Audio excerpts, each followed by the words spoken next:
जे सेंद्रिय शेती आणि कृषी भूषण पुरस्कार विजेते शामभाऊ आहेत आपल्या गावचे, त्यांची भेट घ्यावी असं आमच्या मनामध्ये रोज जाता येता यायचं.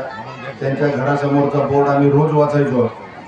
परंतु आज सकाळी पोलीस भरतीची प्रक्रिया राबवून आम्ही परत येत असताना आम्ही सांगितलं पुजारी साहेबाला की आपण जाता जाता सोनटके साहेबांची भेट घेऊ. काय त्यांच्या कृषीमधलं जे काय त्यांचं इनोव्हेशन आहे ते थोडंसं आपण 5 मिनिटं पाहू.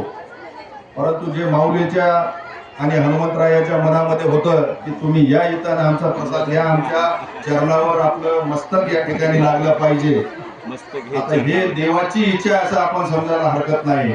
आणि मग आपल्या कमिटीचे मेंबर्स या ठिकाणी हरिभक्त परायण कृष्णा महाराज आणि सर्व जे कमिटी मेंबर्स आहेत या ज्ञान कर्म उपासना आणि ज्ञान येथेची आहे समाधान, वैराग्याचे तेची कारण तेची करीत जावे.